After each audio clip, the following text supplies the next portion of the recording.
noite, muito boa noite. Que Deus abençoe ricamente. Que Dieu vous bénisse richement. Nzamba Sapulangue, Nzamba Kwaise, Nzambia Kubanesha. God bless you. Que Dieu vous bénisse. Nzamba Pambolabino. Je suis votre frère William Alberto José. Et je suis passé ici juste pour partager avec vous quelques paroles de Dieu et de fortification sur la persévérance.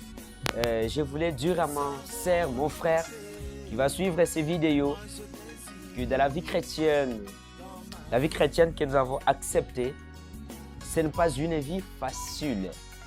C'est une vie de combat. C'est une vie de combat, mais je vais parler un peu sur la persévérance. Il y a tant de gens qui disent, depuis que j'ai créé le message, les choses ne marchaient pas. Je dois quitter le message, je dois quitter la parole, je dois abandonner la parole. Parce que peut-être on parle quelque chose à propos de toi qui te touche et qui te brise le cœur. Or que nous savons que la parole, ça brise, la parole, ça fortifie. Et vous savez, même quand Jésus prêchait la parole, quand Jésus prêchait la parole, il avait plusieurs disciples. Maintenant, quand il avait commencé à prêcher la parole était devenue dure. Donc, la parole était devenue dure. Et Jésus a commencé à parler, vous devez manger ma chair, boire mon sang pour avoir la vie éternelle. Les gens regardaient comment ça. Manger la chair d'un homme, boire le sang d'un homme, cela ne peut pas être. Ils ne comprenaient pas cela. Et l'évangile était devenu très dur, compliqué. Et la Bible dit que mais plus de 60 ont quitté Jésus parce qu'ils étaient plus de 70. Et 60 ont quitté Jésus, ils ont resté 12. Et sur les 12 là, Jésus a posé la question. Les autres sont partis parce que l'évangile était devenu très dur. De la même manière que le message aujourd'hui est devenu très dur. La parole est devenue très dure. L'évangile est devenu très dur. C'est la même manière qui est avec Jésus. Jésus a dit au reste que vous, les autres, sont partis. Alors vous, qu'est-ce que vous entendez? Pierre a dit, Maître, à qui irions-nous si ce n'est qu'à toi qui as la parole de la vie éternelle? Donc, sans ce message, où nous partons? Même si que les choses sont devenues dures, la parole est devenue dure, le message est devenu dur. Où pouvons-nous aller sans le message? Montre-moi l'église par laquelle je peux aller, même si que la parole est devenue dure. Mais aujourd'hui, regardez, nous sommes au temps où chacun de nous doit manifester ses œuvres. Parce qu'à bientôt, Christ revient. Alors chacun de nous doit se manifester, doit manifester sa nature. C'est le temps de la manifestation. Chaque personne doit se manifester qui il est. Il est réellement un fils de Dieu, réellement une fille de Dieu ou ne pas une fille de Dieu ou ne pas un fils de Dieu. Chacun doit manifester. Ne disent pas les gens qui tuent ce message, les gens critiquent le message, les gens critiquent Frère Banane, il est faux prophète.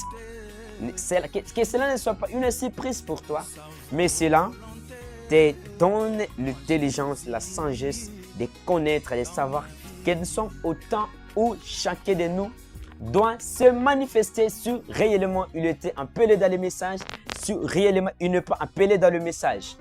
Alors, ma base aujourd'hui, je vais parler un peu sur la persévérance. Avec tout ce que je dis pour la persévérance, je vais prendre premièrement l'exemple de la sœur Anne de la Bible, la mère de Samuel.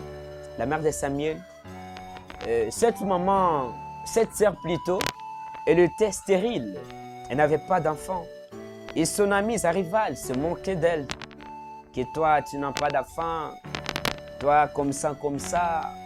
Vous savez, une femme dans la maison du mariage, dans le foyer, une femme qui n'a pas d'enfant, une femme stérile n'a pas de valeur. Et cela touchait tellement Anna, car il recevait le critique des autres.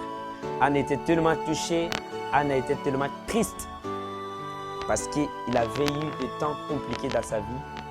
Il ne pouvait pas se lasser. Il ne pouvait pas abandonner. Il ne pouvait pas oublier sa position. Anna savait qu'il était réellement une fille de Dieu peu importe les épreuves, peu importe le moment compliqué, le moment sombre, Anna savait que l'Éternel, néanmoins une fille de Dieu, une servante de Dieu, elle avait persévéré dans la prière. Anna avait persévéré dans la prière. Elle allait chaque fois au temple. Chaque fois au temple. Beaucoup des années, Anna n'avait pas d'enfant. Mais Anna n'était pas fatiguée. Mais toi, peut-être tu as fait quelques années dans le message. Tu vois, les choses sont compliquées. Tu vois le péché, tu commets des erreurs. Tu vois que non, moi, réellement, je ne suis pas du message. Je dois vraiment abandonner ce qui est à moi. Non, non, non. Ne t'abandonne pas, mon frère. Ne te laisse pas, ma sœur. Ne te fatigue pas. La Bible dit que ceux qui vaincront, une couronne lui est réservée.